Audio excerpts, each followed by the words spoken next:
Welcome and thanks for watching today's webinar. Today we're going to talk about how to increase the profits with auto-generated AI models for advanced time series forecasting. As far as my background, so I've been working on machine learning for more than a decade over different industries. I was studying at the very beginning was about teaching the computer to read those CT, MRI images to find those tumors, and also build kind of like pretty similar to today's self-driving system to guide those surgeons to do the operation once they identify the tumor and they want to remove those things from the car.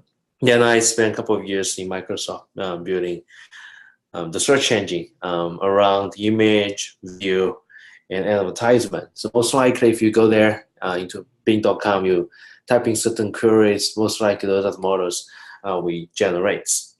And I also spent a couple of years in eBay, help them to really overhaul the C2C selling flows using the latest deep learning technologies. So we launched our flagship AutoML platform last year, OneClick.ai, and currently we see a lot of adoptions across North America and China, and we're working with a lot of global corporations in insurance, CPG, aviations, and trying to help them to quickly adopt machine learning technologies and to make immediate business impact. So today we're going to focus on time series forecasting, and we'll teach you how you can build AI models within a few minutes based on your business goal.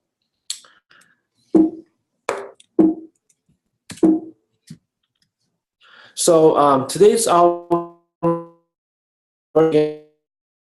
information about the sales forecasting, its benefits, pay points.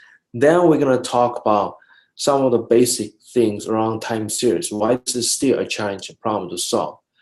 And then we're going to look at when you solve time series these problems, what kind of parameters you need to be paying attention. And we're going to talk about parameter sessions combined with a demo, so give you guys a look of how to use our product to build a pretty decent sales forecasting model. Then we're going to have Q&A at the end, very end. The benefit and pay points of sales forecasting is not a new problem. It's a common problem that different industries are trying to solve.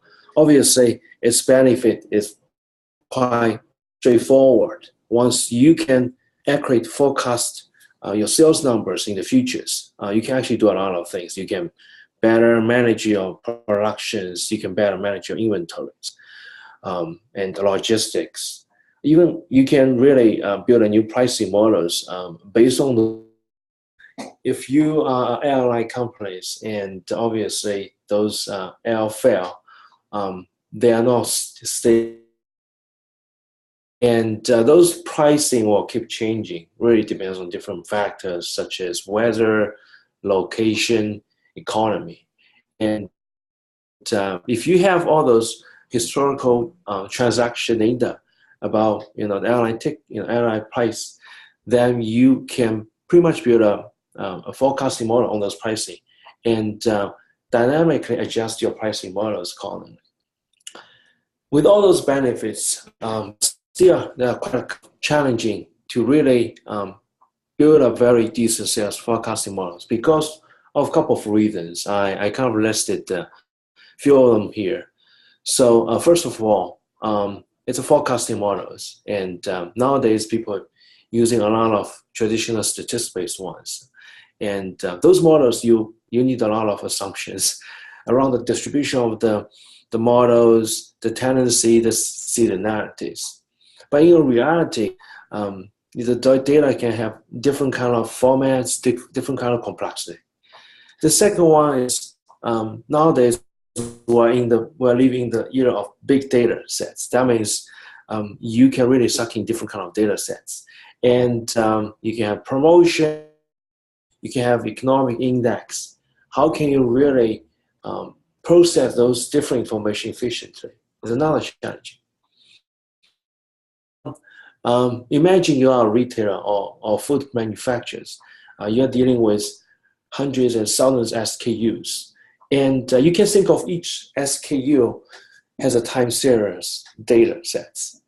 Traditionally, people, they used to consider those different time series independently, but we all understand there's obviously a correlation among them, especially among those computing products. The fourth thing is nowadays you need to hire data scientists to build those models for you, no matter what they're using, Python, SAS. I mean, they're great tools. You can, if you have enough expertise, you can build very decent models. But downside is, still very challenging for a lot of companies to find the right talents to do those things, especially nowadays in those markets. In today's market, the supply is always below demand, and their pricing tag is kind of high. It kind of become a barrier for a lot of small and medium companies to get into market to really enjoy the benefit of having AI. And lastly, obviously, once the model has been built, you have to continuously update the new information into the system to refresh models, have the real-time feedback. And a lot of today's offerings around those time series still kind of a lack of the capability to support the real-time system to have the feedback loop to keep refreshing models in a lot of ways. So we try to address those problems. Now, before we look at the real-life data sets, let's talk about some of the basic things around the time series. And by its name, it's a time series, a sequence of numbers with time ordered. And there's a lot of data sets nowadays in our life. They are time series data, such as the weather forecasting, all those radars. They're accumulating the data continuously, 24/7. A lot of factory, they nowadays install sensory data sets to monitor the healthiness of those devices. And those sensor data, they can generate data continuously. In the hospital, they can monitor the health condition of the patients, and those sensors, they can also generate continuous data streams to live check their health conditions. Stock, everyone's talking about stock nowadays, and they are very typical time series. And here is a very typical graph about what the time looks like. You have a bunch of points, and each point is associated with a specific time span. As you can see, this graph is a graph about the login numbers for a website across the 2 years time. As you can see, it's kind of pretty obvious patterns. So, but a lot of real life applications much more complex than the graph you see now. So when we talk about time series, it's about forecasting the futures. And there are 3 different levels to the nearest future. We're talking about short-term forecasting. Let's say if you run a fast food chain, if you do short-term forecasting, it's all about scheduling the personnel, because you want to know how many food you're going to serve in this location. Then you can decide how many personnel you like to put in the store for next few weeks. And you want to figure out how much food you need, and you want to better manage the transportation, those things. Then you take one step further, go to the midterm forecasting. And over there, you can kind of do a little bit, future things. You can decide, how much materials you can, you want. Then you go to the market to get those raw materials, and you need to hire personnel or buy machinery, because those kind of tasks require, more than a few days to complete. That's why you need to have. You want to do midterm, you want to do the forecasting for next 2 or 3 months, or even next quarters, to get the forecasting right, to get the right person, the right material in place ahead of the time. If you even take one further step, and we talk about long-term forecasting, it's all about strategic planning. And as a fast food chain, when they look at this kind of factors, a lot of things they have to consider, they have to look at different market opportunities, consider environmental, economies, politics, all those factors, even competitive strategy, those sort of things, in order to help them to be prepared for the longer business growth. So the time series is not new problems, and different industry have fighting for these problems for a few decades. There's a lot of different methods around to solve problems like this. So in my opinion, there are two main categories. One is statistic-based models. We talk about very traditional autoregressive, moving average, ARIMA, seasonal ARIMAs. On the other side, you have traditional machine learning-based models. You can make linear models, non-linear models. Linear models like those ridge regressor, linear regressors. Non-linear model can have SVM, perception, basically just one layer of neural networks. And you can have a decision tree as well, which is kind of popular nowadays in today's machine learning community. There are certainly pros and cons on two sides. Let's look at the statistics-based model first. Because they're based on statistics, very easy statistical models. That means the model they built is very easy to explain the logic. Today, I'm actually using these models to make predictions. It's very easy to explain how insight works and why it comes to this conclusion. However, on the other side, it has a lot of limitations. If the data set is quite complex, if the pattern is not quite obviously, it's very hard to capture those non-linear relations. And go back to the retail cases, if they are dealing with thousands of SKUs. And traditionally, they consider those methods, they consider each time series independently.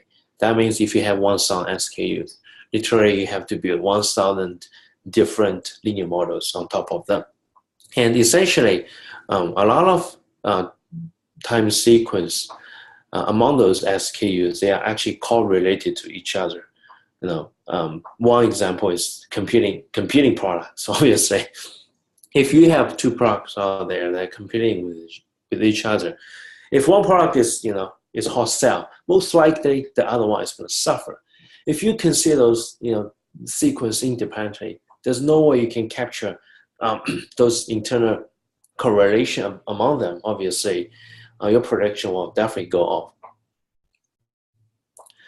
The last thing is nowadays we're living in the era of big data. That means we can get different data source from every direction. So you can dealing with text data sets, you can dealing with images, you can dealing with videos.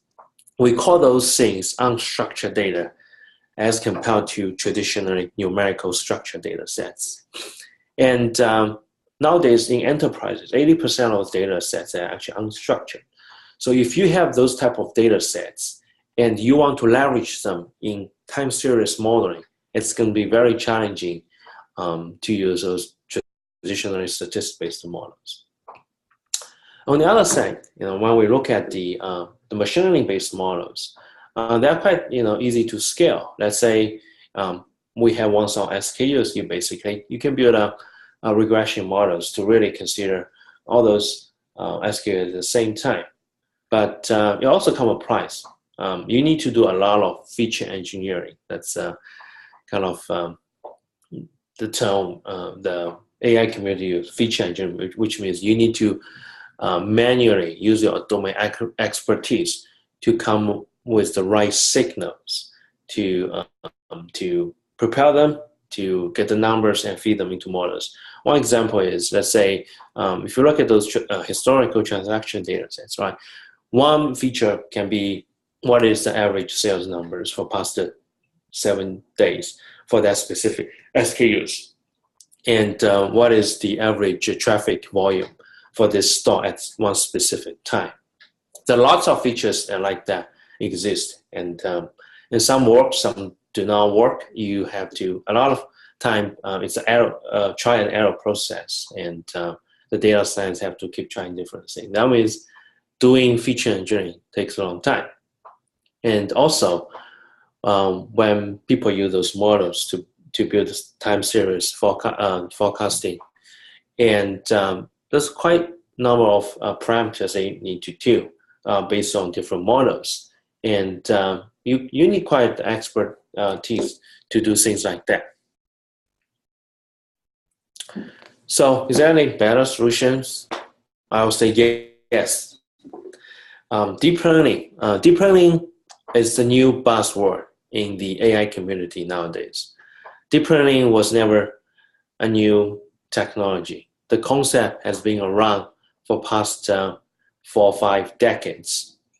The reason why it is gaining enough popularity is because previously, when they come up with this concept, they don't have enough data sets. Imagine you are living in the 80s. Your computer is very weak. You cannot store a lot of data sets. And at that time, you simply can't get enough people to label those data sets too, because there's no such tool. Also, at the time, they don't have enough powerful computers to really crunch those numbers, because usually deep learning models can be quite complex. You need a very powerful machines to run this. So what exactly is the deep learning models? So in a very layman ways, deep learning is basically, it's all about designing a neural architecture.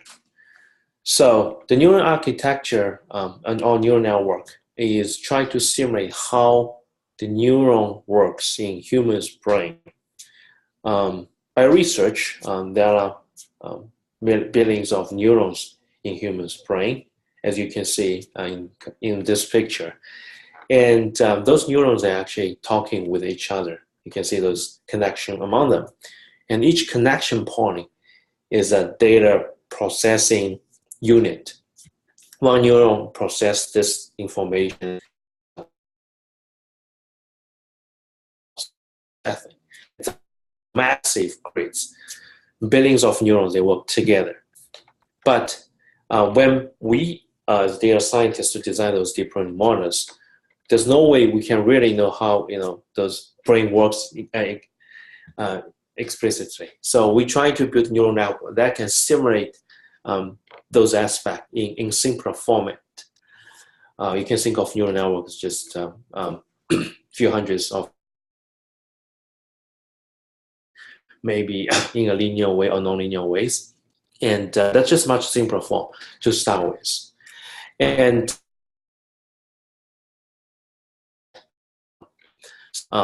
this example in speech recognition, before deep learning technology and IBM, they're building very complex system to do speech recognition. Those systems very complex, very hard to debug. As you can see, all those blue and red curves, and each year they have a little bit improvements, but not a whole lot. And since 2010, they began to adopt deep learning technologies to solve this problem. As you can see, the error rate goes down very quickly. So the y-axis is actually the error rate. So it goes down linearly. Very similar thing we see in the machine translation. If you speak English, you want to translate to Spanish. And nowadays, as you can see, the blue dots, which is the neural networks, and their performance is very close to the human levels.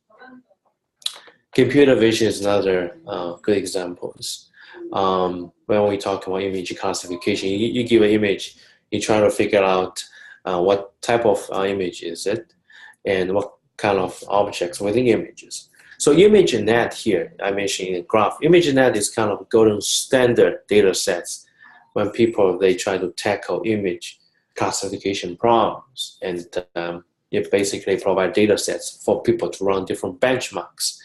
So before the deep learning technology adoption of these data sets, I think the error rate is around like 30 something.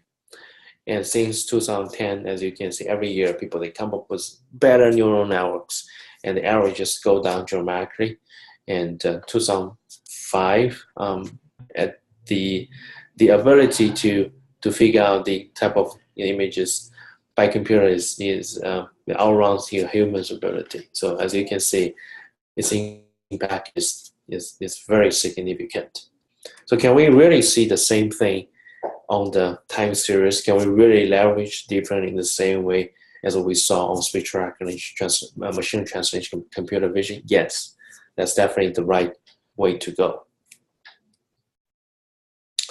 So, but you obviously you have a lot of benefits to use deep learning, but it never comes free,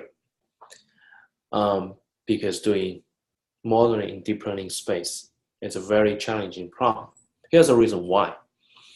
The first of all, because the neural network itself is trying to simulate how brain works. That means if we're talking about millions of neurons, there are basically millions of ways you can put them together, and a lot of ways you can construct this type of structures. And even if you come up with the right structure, just for that single structure, there are hundreds of parameters you need to tune. And each time you tune, you come up with a structure, you tune one set of parameters, you run a model to train it. It might take a long time. For the image, it can take a couple of hours depending on the data sets. For the time series, it can easily take half an hour. So that's kind of that's not easy way you can figure out the result right away, figure out the right structure right away. And also nowadays, all those deep learning models needs to run on top of GPU. Obviously, you can run on the CPU, but just take much longer time. That means the computational cost can be quite expensive. Because all those reasons, and it just make building deep learning not an easy task, not an economical task. That's why still a lot of, even a big enterprises companies, they are still kind of struggle to adopt deep learning technology broadly. So what we at OneClick.ai offer is, okay, those building the deep learning models by yourself is really a challenging task. Can we really help out and to do those things for you? And the way we structure this platform is quite simple. Traditionally, when you have AI problems, obviously you have to understand your business problem first. You need to acquire the data sets. Then you need to have the right talents to train them to understand this problem better in order to come up with the right signals. Then begin to build models, iterate, try and error, doing the deployment, run A/B testing. Usually, it takes a couple of months easily in those enterprises. So now we try to automate all those three sessions: building models, doing evaluations, and doing deployments, all in a single box. And we try to do those things as fast as a few minutes, up to an hour, really depend on data sets. And so those data scientists, they don't have to necessarily spend a lot of time to figure out different features, what kind of features to use, and what kind of models to adopt to, because especially in deep learning, because the technology evolving at a very high pace, and a lot of new things we saw last year can get deprecated very easily this year. So it's very hard even for those people to always use the latest technology. So the benefits using OneClick.ai is we don't require users to have any AI backgrounds, as long as they can prepare the data sets in Excel, which I think a lot of business users they can do. They can use our platform, and this platform is fully utilizing the deep learning technologies, which means besides all those traditional numerical data sets, traditional machine learning models, the platform can deal with unstructured data sets. If you have text, if you have an image, if you have audio, there's not any problem to process them at the same time. and the platform has ability to process them differently, given the characteristics of data sets and problem and so on. And all the process of building models during the deployment, they're automated. There's no human behind the curtain to do those things for you. That means, today, if you have an idea, if you have the data sets, you can quickly use the platform to test whether you can build models. You can quickly test those ideas within a day rather than a couple of months before. So it really improves the efficiency for people to try new things around the ideas of AI. So the technology, because OneClick.ai is actually a platform, and that means the platform should have the ability to deal with the problems coming from different industry, different verticals, different applications. And the platform itself is just not a platform holding a lot of models, because if we try to solve different problems across different industry, this platform has to think in the same way as the human data scientist thinks. It should have the ability to be able to learn from previous experience, know exactly what works, what don't work, and just keep learning by itself. This is exactly how we design the system to function in that way. And the platform itself is an AI engine, and it builds thousands of models dealing with lots of data sets, and it keep curating, keep extracting the useful knowledge in order to have a better understanding when the new problem comes in and how to solve them efficiently using less time, using less computation hours, and also building better models. So the overflow of the system is like this, as we can see in the diagrams. So we have the AI engines on the left side. Once the new problems comes in, it retrieves a lot of information about the problem you're trying to solve, a lot of patterns within data sets to decide what kind of models we want to build. And obviously, I can't guarantee, the system cannot guarantee every model we build is a top-notch models. And some works greatly, some do not. So all those information, they can feed back into the AI engine, the controller on the left side. Just keep learning and keep designing the better and better models. So the benefit using our platform is quite obvious. Right? Previously, if people they work on time series, they need to write a lot of codes, spend a couple months. But nowadays, it's very simple. You prepare the data sets with few clicks, wait for a few hours, the model is right there. And you can use it right away. So now let's go back to the time series modeling things. Given a data set, for instance, if it's a retailer, they have the store ID, they have the department ID, they have SKU, and they have the sales numbers. Very simple format. But still, there's a lot of settings people need to consider when they build the time series models. First one is the metrics. So what exactly is the metrics? Because in the machine learning world, when we build AI models, you need to have a way to evaluate the performance of the models. You need to have a criteria. That's where the metrics comes from. And different metrics in time series. You can have root mean square error, or mean absolute error, or mean percentage errors. And each metrics, they actually behave differently.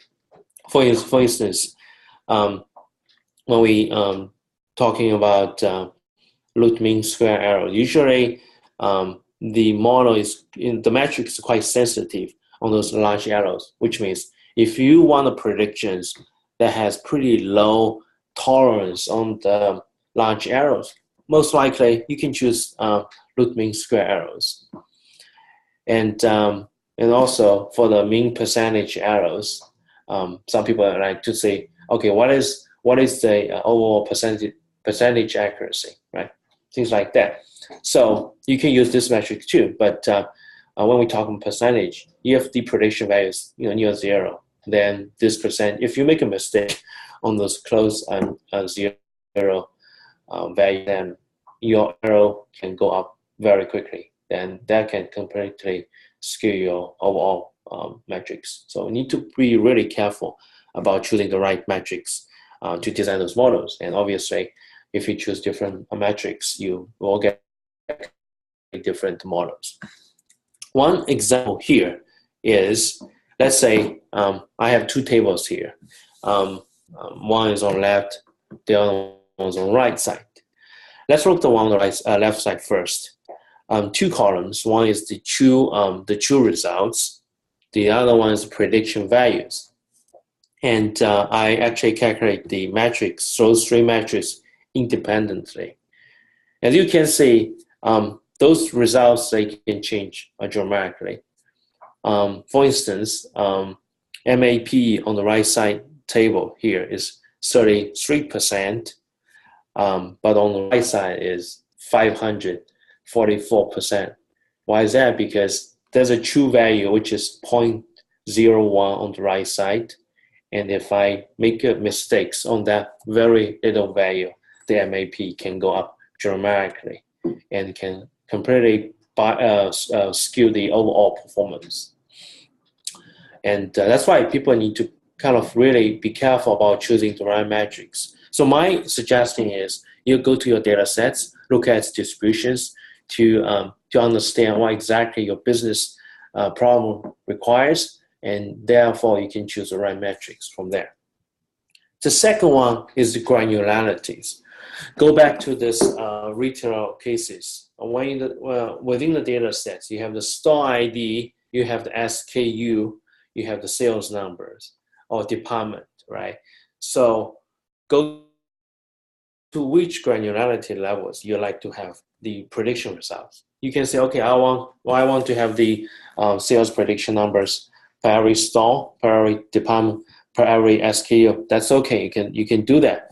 But as you go finer granularity level, usually the predictions gets a bit tougher.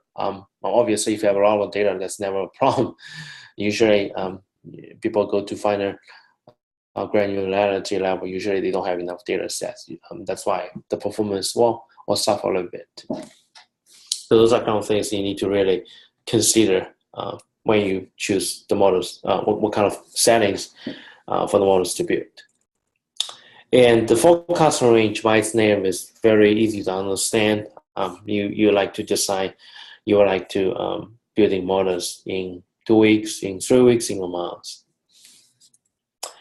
And update frequency, because a lot of times people, they like to build the models and build the predictions to run in a regular basis. Think about if you run a fast food chain and you like to know every 30 minutes what is the demand is going to look like for next an hour. So in this case, you like to run every 30 minutes. So, but when you choose those different update frequency, obviously you have to look at the data you offer to build those models. Let's say if you only have daily data sets, it's a very bad choice to select the prediction on our hourly basis. Okay, a couple of tips when help people to build those forecasting models. And usually when we forecast the futures, you don't want to go too far further away. Let's say if you provide the transaction data sets for past 3 years, obviously you don't want to predict the numbers look like in 10 years because that's not realistic. When we build the models, obviously we don't use the full range of data sets. We always split the data sets into two parts. One is training, the other one is validation.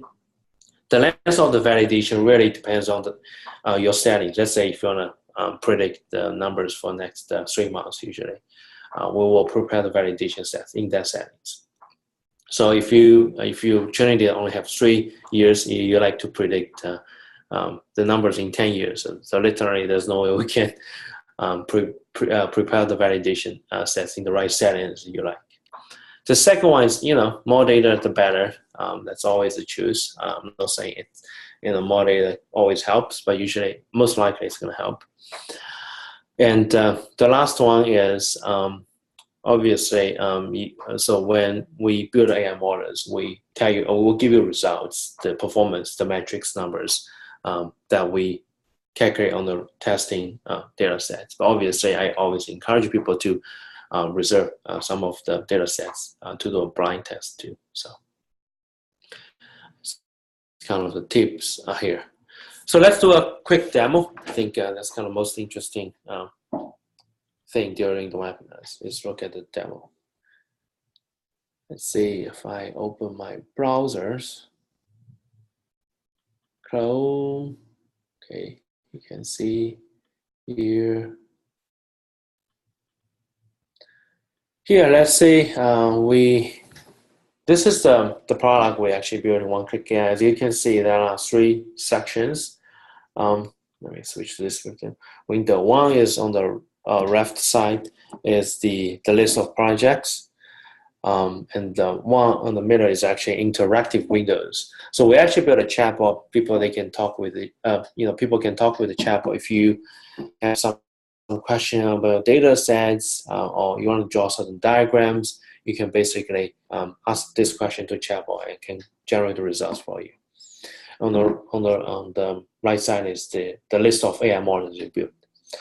So today we're gonna build a forecasting models here. So let's create a new project.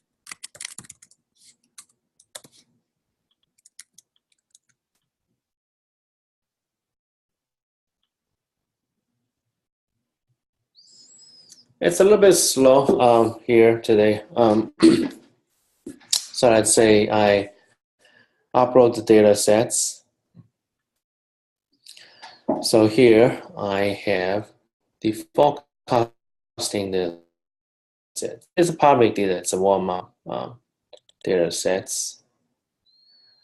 Let's do this. It's actually gonna be a longer time, but I think I actually pre-built the models before. Let me do this thing here.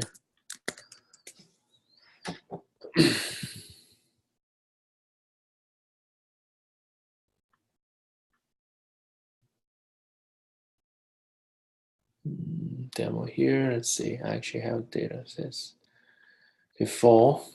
Let's see. Look at this thing. View data. It's quite an easy data set, as I mentioned. So you have store ID, you have the department IDs, and the date for every week, and the weekly sales numbers. So we can actually build a model on top of this. So what you do here is obviously here's the willing to upload, and here we can just go to the data sets that I already uploaded. You can say create a model. You create a model here. This is a preview of the data sets. Then you click next. Here is basically the users have to choose, and they have to decide what type of task they like to do. Here is the forecasting, and they need to fill few fields here. The first one is select which column you like to predict. We select weekly sales number. In the matrix, we select mean absolute error. The date time columns, we can select date. The reporting columns we just talk about within the slides is you like to provide predictions which granularity level. Let's say I like to know the sales number on every store and every department. It will be the combination of store and departments. So in the forecasting time, because it's historical data sets, I think it runs back to 2012. So I think it was running to the beginning. The training sets runs until the end of October. So let's say end of October. Let's say I'm actually choosing the beginning of October. The end of October was beginning of November. Let's say we choose a month of data sets, and I say I would like to do the predictions for next week. Then every week and every week run one predictions. So those are the settings user they have to choose, and pretty much that's all they have to do. So once they click this submit, so what happens on the hood is our AI engines look at the data sets to decide what kind of models need to build and what kind of structure we need to design. All those models at the back end, they're not pre-built. We only build when the platform sees the data sets, because with our data sets, there's no way you can have a pre-built model works. So you click submit. Pretty much that's it. All you have to do is just sit back and relax and wait for an hour. Really depends on the data sets. So you can complete within a couple of minutes up to a few hours. So, and it's starting to analyze the data set and build the models for you.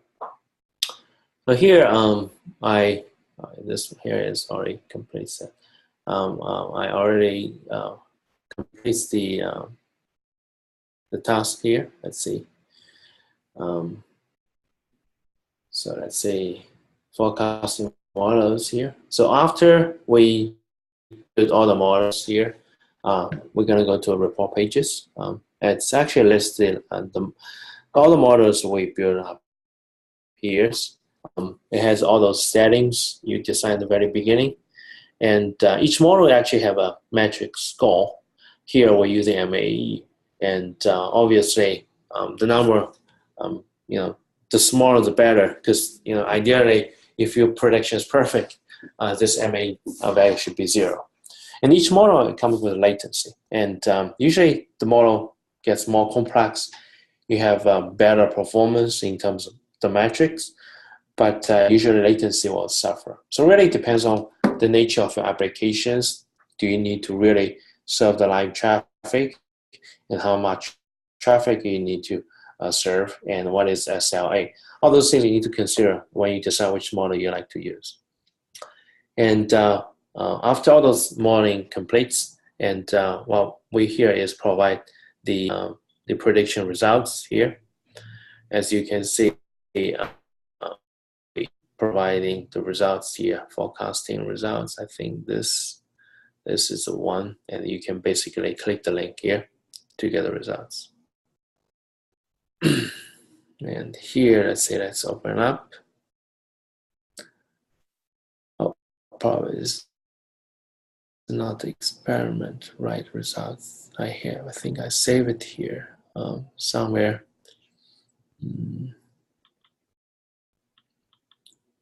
Here you go. Let's see if I can share this thing for you. Let's say we share the share screen.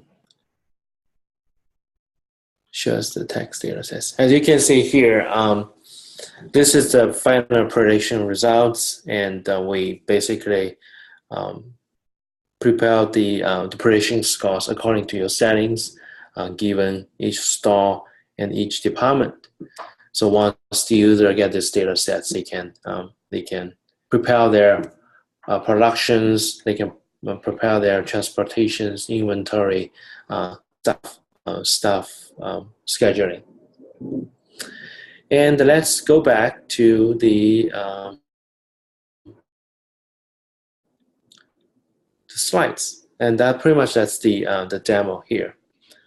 Let's go back to the slides. So we just complete the demo here. It's very straightforward, and everyone can do this. I don't think, even if you don't have any AI background, it's quite straightforward to prepare the data sets, upload to the system to build AI model, AI time series forecasting models. So we kind of want to also visually to see how well the model performs. Here we actually draw a diagram, and the x-axis is the true weekly sales number, and the y-axis is the model prediction values. And if the prediction is get 100% correct, we're supposed to get a line, a diagonal line, which is orange here. Obviously, it's very rare to see perfect predictions on time series. So as you can see, the blue points is actually what we predict, and they're very, they're very close to this diagonal lines, which means the prediction doing pretty good job. So obviously, you will have some outliers. As you can see, we have one on the close to the lower center part. So that's kind of outliers. That's kind of off. And I think that was it. So that's kind of presentation today, and we talked about some of the basics of the time series and some of the traditional ways people they build those time series and pros and cons. And we also talk about how deep learning can really completely change the game in the space and its impact to the business, the quality of the models. And we also do a quick demo about leveraging OneClick.ai's automatic machine learning platform to quickly build the models within few minutes. So now we're gonna have in Q&A sessions, and if you have questions, you can type in the chat so we can answer some questions.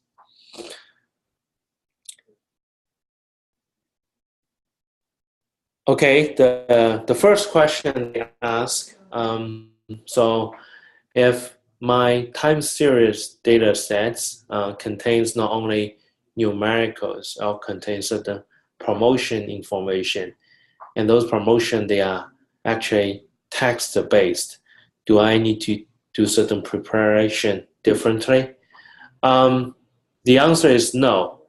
Even if you have text data sets in the time series, the platform have the right logic to detect the property of those data sets and process them differently. Obviously, the way we process the numerical data is all completely different when we process the text data sets. For the users, you really don't have to consider to convert those text data sets into certain numerical formats.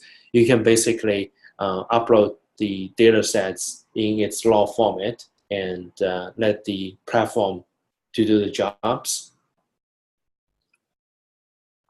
Okay, let's see. The next question is how big the data sets I really need to prepare in order to have a high accuracy score, let's say 90.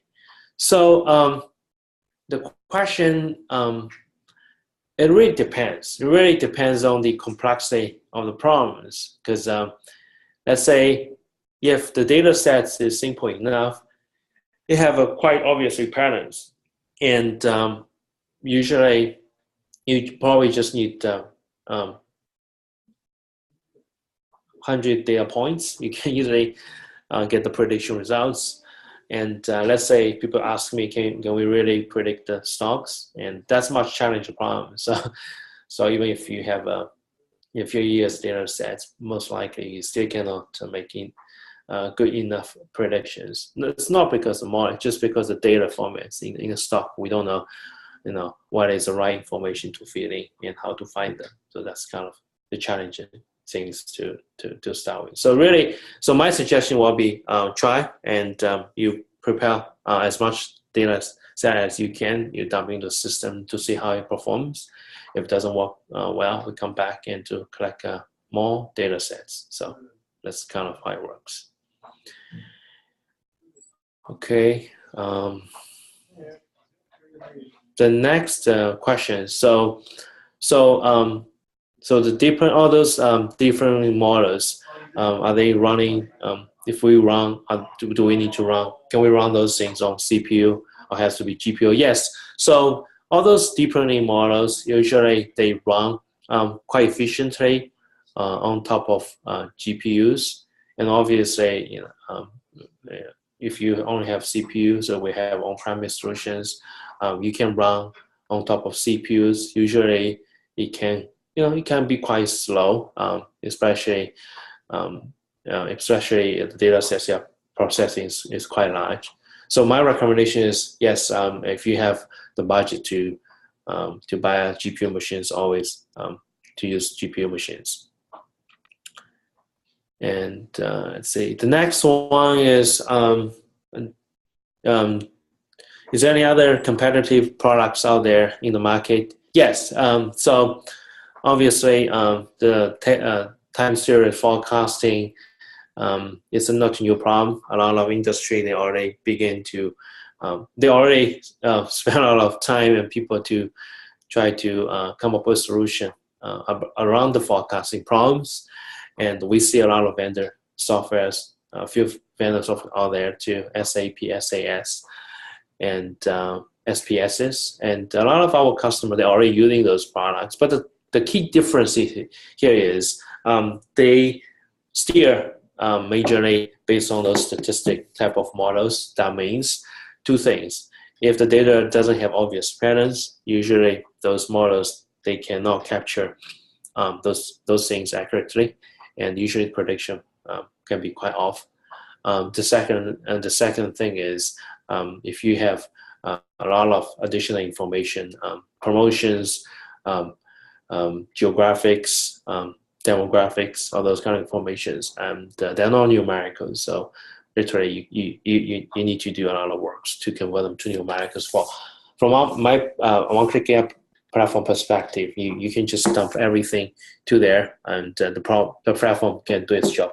But not only so, usually when we build the models, we consider all those sequences at the same time, because there's so much values exist within the correlation among different sequences. If you consider them independently, if you build the models independently, then usually you're gonna miss a lot of information out there. So that's why if you build the models which can consider all the dimensional informations, all the correlations, all those little trivial things, usually the model can generalize much better. It usually have much accurate prediction powers, and it works better.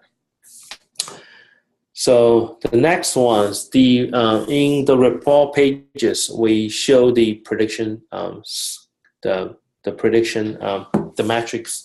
So is this a training? Is this based on training, or is based on test? So every metrics we show in the report pages, the list of the models. After we build the models, we evaluate the performance models on the test data sets. So that means we never seen the data during the training time. So it's kind of fair to report the performance. So yeah, so that's kind of the fair way to evaluate the model performance.